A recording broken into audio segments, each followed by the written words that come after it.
The Pali word that we translate as happiness, sukha, actually has a very wide range of meanings. Everything from physical pleasure to well-being, bliss, ease, the whole gamut of all kinds of physical well-being and mental well-being.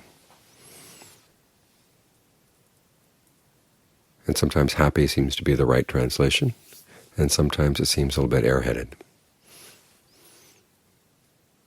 Years back when we were first translating the chants here,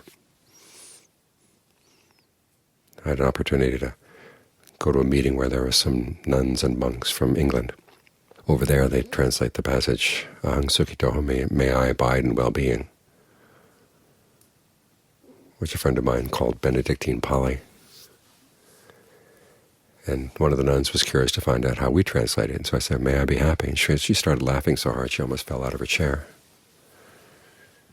I guess the idea being that the simple wish for happiness is kind of airheaded. So if you have that feeling around the word happiness, remember sukha covers a lot of other things as well. And the Buddha himself said that another word for happiness is acts of merit. Now, merit is another one of those words we have trouble with, but what he's saying is that the happiness is in the action of doing something good. He lists 3 kinds of meritorious actions. There's generosity, there's virtue, and there's meditation. And those cover pretty much all the goodness in the world. The acts that give meaning to our lives come under those. Generosity means not only giving things, but also giving your time, giving your energy, giving help in all kinds of ways. It's in the act of giving that a lot of us find meaning in our lives. The time we give, the love we give to others, the care and concern. The act itself is a form of happiness, a form of sukha. The same with virtue. This has more to do with refraining from things where you could harm other people, or you could do something that was for your advantage or that would take something away from someone else, and you don't do it.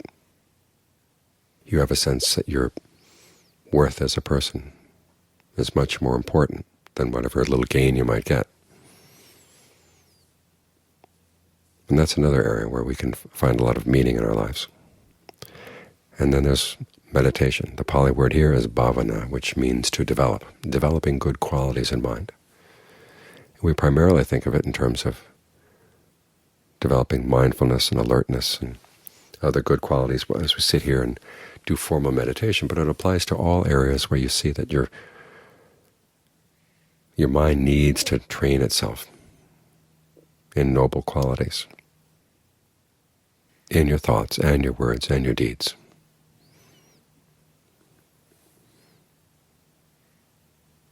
So when we say, may I be happy, may all living beings be happy, it's not that we're hoping for them to sit around and just have nice sights, sounds, smells, tastes, tactile sensations. Basically what it means is we hope that they do good, because that's where the happiness lies. Sometimes you do run into descriptions of the Buddha's teachings on happiness that sound pretty hedonistic. In fact, years back I was going to give a talk on the Buddhist take, or a Buddhist take, on the pursuit of happiness. In the afternoon before I gave the talk, I happened to meet with my old Christian ethics professor from college. And he asked me what I was going to say that night, and for a sec I decided to boil it down into one sentence, which is that the pursuit of happiness doesn't need to be hedonistic. And he said, well, I wish I had the time and opportunity to come and hear that. Although it's not simply about gathering up pleasures. Sometimes you hear mindfulness sold as a way of enjoying your pleasures more. The more mindful you are, this is when they practice eating raisins as a mindfulness practice, that you find there's a lot more flavor to the raisin when you savor it slowly.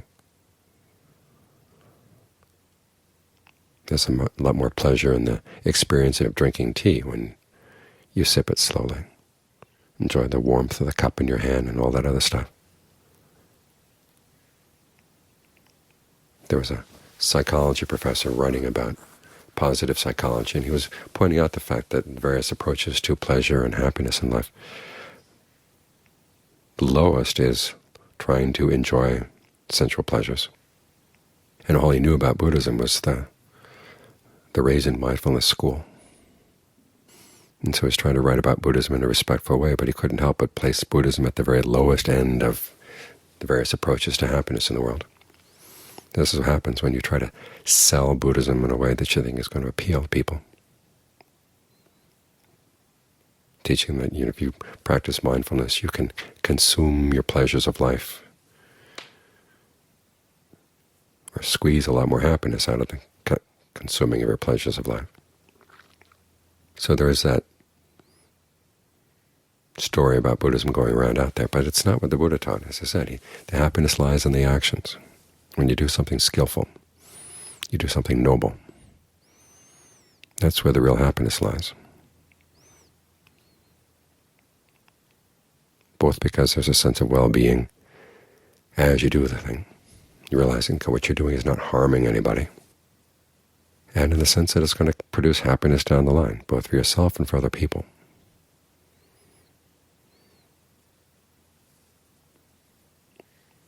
In this sense, the Buddha wants you to take that pursuit of happiness seriously. You would think that people would stop and think about how they're trying to be happy. And this may be one of the reasons that happiness has a bad press in some areas, because a lot of what people do when they're being happy is to block out a lot of life, so they can just focus on what they like, pretend that other things are not going on. The Buddha wants us to be very clear-sighted about our happiness, all the implications. If you want happiness that's true, he said, you have to develop qualities of wisdom, compassion, and purity. These are all noble qualities in the mind. Without them, there is no true happiness. Wisdom starts by seeing that whether it's going to be pleasure or pain, happiness or sadness, comes from your actions. It's not just a matter of things floating by. And you've got to realize that you have to be very careful about what you do and say and think, because some things lead to short-term happiness and then long-term pain. Now, other things may be difficult in the doing, but they lead to long-term happiness. Seeing that and being able to talk yourself into doing the things that will lead to long-term happiness, regardless of whether they're easy or not, that's a real function of wisdom. As for compassion, you have to realize that if your happiness depends on other people's suffering, it's not going to last. It's not going to be true happiness. So you have to take their needs into account. As for purity, you look at your actions and see, do they really fall in line with your values, your desire to be compassionate, and your desire to be wise. You don't go just on good intentions. The Buddha makes the distinction. There's good intentions and there are skillful intentions.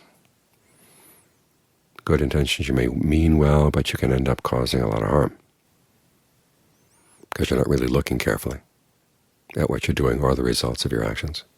Skillful intentions are the ones that look carefully and actually do lead to happiness. And to be skillful like this, you've got to keep checking your actions again and again and again to see what results you're actually getting, to make sure that you are acting on your best intentions and your best understanding of what's going to happen as a result. And then keeping in mind also there are things that you may not know, and you have to learn from your actions too. All of that the Buddha identifies as the quality of purity.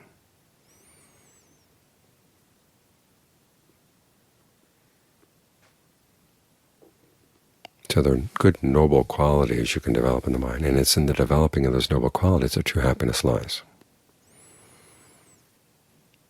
True well-being, or however else you want to translate the word sukha.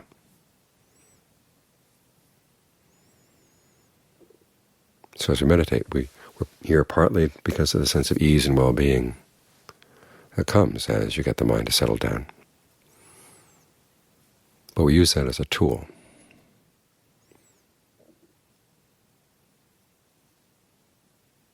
To gain greater insight into the mind, and to strengthen our generosity, strengthen our virtue, strengthen all the good qualities in the mind that need to be developed.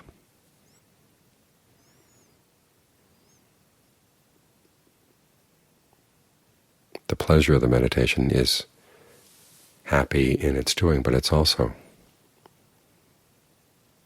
a tool for an even greater happiness.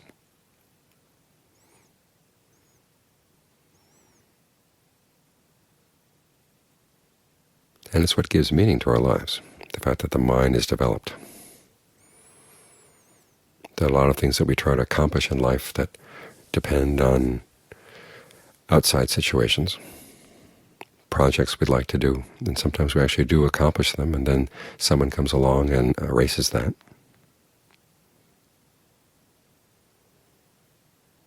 You look at the tide of history, and things go back and forth and back and forth, and if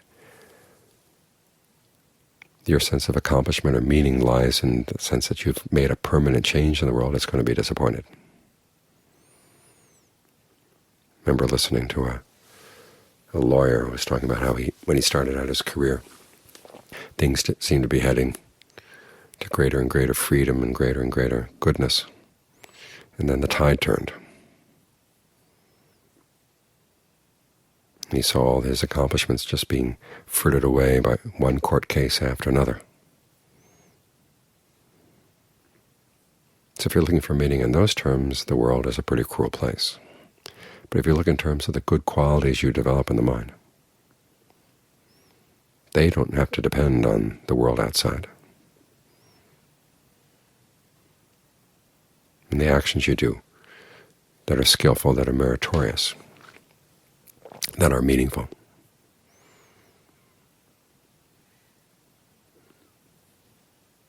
These are things that give real meaning to life. The qualities of virtue, generosity,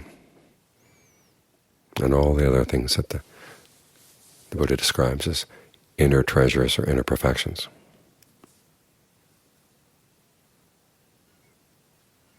Those are what real happiness means.